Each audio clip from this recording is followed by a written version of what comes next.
अशा पद्धतीने महिला पोलिसांसाठी एक वेगळा उपक्रम घेतलाय, याच्यातून काय फायदा होणार आहे, कसं पाहता आणि कसा प्रतिसाद दिसतो?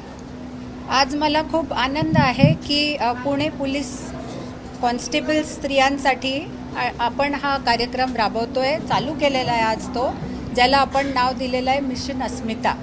आपण मुंबईला हा कार्यक्रम ऑलरेडी हा प्रोजेक्ट राबवलेला आहे आणि थँक्यू अमितेश जी की आम्ही आज इथे हा कार्यक्रम चालू करू शकतोय प्रोजेक्ट.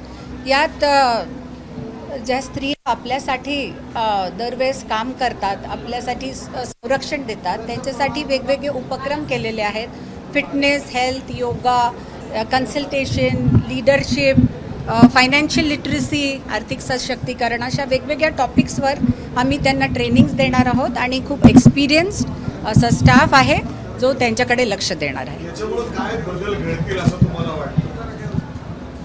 पोलीस जसं आपल्याला माहीत आहे की ते आहेत म्हणून आपण सेफ आहोत आणि ते खूप उत्कृष्ट अशी कामगिरी बजावतातच आहेत, पण ते आपल्यासाठी सातत्याने काम करतात. त्यांचं काय, त्यांना स्वतःकडे पण लक्ष देणं थोडा वेळ जरुरी आहे, प्लस त्यांचे जे स्किल्स ऑलरेडी आहेत ते थोडे पॉलिश होणं ते जरुरी आहे आणि ते त्यांच्या पण कामास येईल आणि लोक ज्यांच्याबरोबर ते दिवस रात्र डील करतात, क्रिमिनल्स किंवा विक्टिम्स, त्यांना हँडलिंग करण्यात पण त्यांना हे मदत करेल याचा मला विश्वास आहे. मुंबई झालं, आता पुणे पण केलेलं आहे. संपूर्ण महाराष्ट्रभर हा उपक्रम राबवला जाणार आहे का? आणि विशेष करून ग्रामीण भागातल्या ज्या महिला आहेत किंवा ज्या लेडीज आहेत महिला पोलीस, त्यांच्यासाठी काय असणार? आमचे वेगवेगळे उपक्रम सगळीकडेच चालू आहेत, पण आता नागपूरमध्ये आम्ही एक्सटेंड करणार आहोत आणि तुम्ही जसं म्हणतात ग्रामीण भागात स्पेशली आर्थिक सशक्तीकरण, अशा सगळ्या गोष्टी घेऊन दिव्यज फाउंडेशन जाणार आहे. मॅडम, तुम्हाला असं का वाटलं की हा उपक्रम राबवावा? मी तेच आत्ता तुम्हाला सांगितलं की पहा, विमेन पोलीस ऑफिशियल्स जे आहेत आत्ता आंतरराष्ट्रीय ऑलरेडी ते एवढ्या सगळ्या ट्रेनिंग घेऊन येतात आणि पुन्हा एकदा नवीन एक पद्धतीने. तर हे काय असतं, हे नीश ट्रेनिंग असतं आणि जेव्हा तुम्ही कॉर्पोरेट्समध्ये पण जेव्हा जॉब करता 12 तासाचा तणावग्रस्त, असं नसतं की तुम्ही शिकून आले तर त्यानंतर शिकणं बंद करायचं असतं. तुम्हाला अपडेट व्हायचं असतं. तुम्हाला ही छोटी ब्रेक जरुरी असते महिन्याची, की ज्याच्याने तुम्ही अजून होऊन व्हाल, तुमचे स्किल्स शार्पन होतील.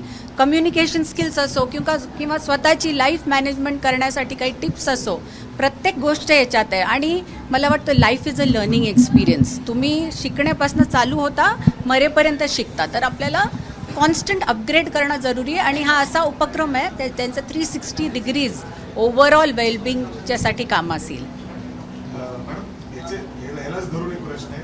महिलांना, सर्वसामान्य सर्व महिलांना तुम्ही काय संदेश देण्याचा प्रयत्न करा? एकीकडे तुम्ही पोलिसांना ट्रेनिंग देताय एक वेगळ्या पद्धतीने, मात्र समाजामध्ये आपण जर बघितलं तर अंधश्रद्धा, वेगवेगळ्या बंधुबाबा, या सगळ्या गोष्टी सुद्धा समोर येत आहेत. हे सगळं पाहत तुम्ही उद्देश या महिलांना काय सांगाल, काय उद्देश देण्याचा प्रयत्न करा? नुकतीच एक घटना समोर आहे आपल्या. मला वाटतं स्त्रियांनी, पुरुषांनी स्वतःवर विश्वास करणं जरूर आहे, कर्मावर विश्वास करणं जरुरी आहे, सातत्याने मेहनत करण्यावर विश्वास करणं जरुरी आहे. मग तुम्हाला हे भोंदू बाबा यांचे शॉर्टकट्स घेण्याची गरज पडणार नाही. स्वतःवर विश्वास करा, खुद पे यकीन करो and the sky is the limit. राज्यात ह्याच प्रकरणात अनेक महिला अधिकारी, मोठे मोठे कर्मचारी जे आहेत, हे सगळे या नाशिक प्रकरणामध्ये प्रामुख्याने महिलावर अत्याचार झालेले जवळपास 1800 महिला असल्याचं म्हटलं जाते. अशा पद्धतीने महिलांना या सगळ्यापासून वाचण्यासाठी तुम्ही काही वेगळे उपक्रम राबवणार आहे, या जनजागृती करण्यासाठी? हे ठीक आहे, आरोग्य आहे, सशक्तीकरण आहे, आर्थिक गुंतवणूक आहे, मात्र या सगळ्यामध्ये ज्या महिला अडकतात, काही दिवसापूर्वी पुण्यातही एक महिला अडकलेली होती, 14 कोटीचं घर विकावं लागलं. या सगळ्या प्रकरणाकडे तुम्ही कसं बघता? पहा, आम्ही आजच बोलत होतो की असे काही क्षण येतात जीवनात ज्यात आपण लो फील करतो, ज्यात आपलं जीवनात काही चांगलं होत नसतं, तेव्हा एक कॉन्फिडन्स असं डगमगा जात आहे, तेव्हा आपण जनरली अशा लोकांकडे जातो. पण जेव्हा जातो पण तर सद्विचारांच्या लोकांकडे जाणं जरुरी आहे. की कधीही गायडन्स कोणाकडनं घ्यायचा? आपल्या आप्तेष्टांकडून, आपल्या जवळच्यांकडून. आणि आता असे कार्यक्रम कसा फरक पडेल? कारण याच्यात एक सेल्फ कॉन्फिडन्स, आत्मविश्वास डेव्हलप होतो, स्वतःकडे लक्ष देण्याची कॅपॅबिलिटी, फायनान्सेस मॅनेजमेंट करण्याची कपॅसिटी, डिफरेन्शिएट करण्याची की कोण आपल्याला रस्त्यावर नेते राईट करेक्ट आणि कोण आपल्याला डिव्हिएट करवतंय. तर जेव्हा आपण कॉन्फिडंट असू, विदिन सेल्फ अश्युअर्ड असू, तेव्हा अशा गोष्टी आपल्याबरोबर होणार नाही. आपण स्वतःचं जीवन ताब्यात घेणं जरुरी आहे, मग कोणी आपल्या जीवनाचा ताबा घेणार नाही. मॅडम खरं तर एक सेलिब्रिटीज म्हणजे जेव्हा तुम्ही जाता लोकांमध्ये, लोक तुम्हाला फॉलो करत असतात, राजकारणी जरी असले त्यामध्ये, असे राजकारणी अनेक अशा लोकांबरोबर त्यांचे फोटोज असतात. आता नुकतंच जे आपण बघितलं, अनेक राज्यातील मोठे मोठे सेलिब्रिटीज असतील किंवा राजकारणी असतील, त्या बंधुभावाबरोबर त्यांचे फोटो आहेत. हे बघून तुम्हाला काय वाटतं? कारण लोक त्यांना फॉलो करायचा प्रयत्न करतात. काय काळजी घेणं गरजेचं आहे? अर्थात मी अनेक राजकारणी त्याच्यामध्ये अमित शहापासून देवेंद्रजींपासून अनेकांचे फोटो दिसले. पहा, पब्लिक लाईफ अशी असते की जेव्हा पुढे लोक येतात, आपण भेटतो त्यांना आणि फोटो आवर्जून काढले जातात. ही एक पार्ट असतो पब्लिक लाईफचा. पण आपण त्यांना त्या तशा लोकांचा साथ देतोय का, त्यांच्यावर अंधभक्तासारखं बिलीव्ह करतोय का, हे पाहणं जरुरी आहे. कारण असे लोक आपल्याला पदोपदी मिळतील, काही फायनान्स सेक्टरमध्ये मिळतील, काही बाबागिरीच्या सेक्टरमध्ये मिळतील. एक नेता प्रत्येकाला भेटेल असं होतं, कारण अपेरंटली कळत नाही की कोण माणूस कसा आहे.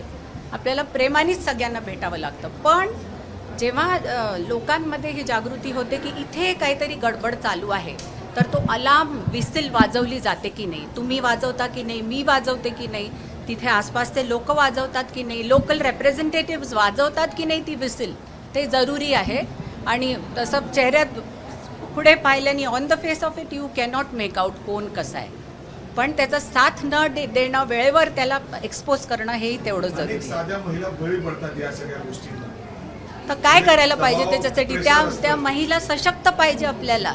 त्या महिला सशक्त झाल्या तर त्या स्वतःही नाही जाणार आणि त्यांच्या कुटुंबालाही नाही जाऊ देणार. सशक्त कशा होतील महिला?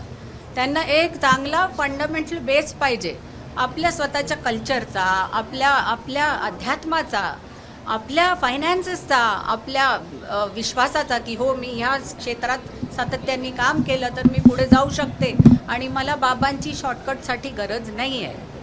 मॅडम, या अशा बंधू बाबांवर म्हणजे खराब काय कारवाई व्हायला हवी? अर्थातच कोर्टाच्या दृष्टीने कारवाई तर सुरूच आहे, कोर्ट देईल ते शिक्षा. पण तुम्हाला काय वाटतं? हे सगळं तुम्ही देखील बघितलं असेल, गृहमंत्री आहेत आपले, तर तुम्हाला काय वाटतं, काय कडक कारवाई व्हायला हवी आणि अशा लोकांना रोखता येईल? कारण म्हणजे या जादूटोणाच्या विरोधातला कायदा तयार झाला, मात्र अशा गोष्टी थांबत नाही. सगळ्यात कडक कारवाई जी करता येईल ती व्हायला पाहिजे आणि ती होणारच. पोलीस पण त्याच्या पाठीशी आहे, पाठीमागे आहे, पाठलाग करते त्यांच्या पूर्ण जे पण त्यांचा मोडस ऑफ ऑपरेंडी होतं त्याचा.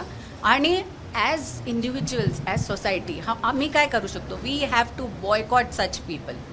आपण बॉयकॉट करतोय का? त्या फॅमिलीला बॉयकॉट करा, त्या लोकांना बॉयकॉट करा, ते खूप जरुरी आहे. अशोक खरात प्रकरणासंदर्भात खरं तर अनेक राजकीय किंवा सामाजिक महिला आवाज उठवताना दिसतात. याच्यामध्ये खरं तर अंजली दमने सुद्धा आवाज उठवतात. मात्र सुषमा अंधारेने एक आरोप केला की अंजली दमने या भाजप प्रणित आहेत, त्या भाजपच्या नेत्यांवरती कधी आवाज उठवताना दिसत नाही, म्हणजे सुषमा अंधारे म्हणतात. जितकं मी ओळखते अंजली ताईंच्या बाबतीत, त्या खोलात जातात सब्जेक्टच्या आणि जिथे त्यांना वाटतं की काहीतरी खराब केलं गेलेलं आहे, रॉंग केलं गेलेलं आहे, ते आवाज उचलतात. ते माझं इम्प्रेशन आहे. आणि मला वाटतं ते कोणाच्याच नाही आहेत, ते फक्त ही सगळी जी कामं आहेत त्यात ऑनेस्टीनी कामं करतात. सुनित्रा पवार उद्या फॉर्म भरणार आहेत, तर तुम्ही शुभेच्छा त्यांना शुभेच्छा, शुभकामना आणि सगळ्यांनी त्यांना सपोर्ट करावा. एबीपी माझा, उघडा डोळे बघा नीट.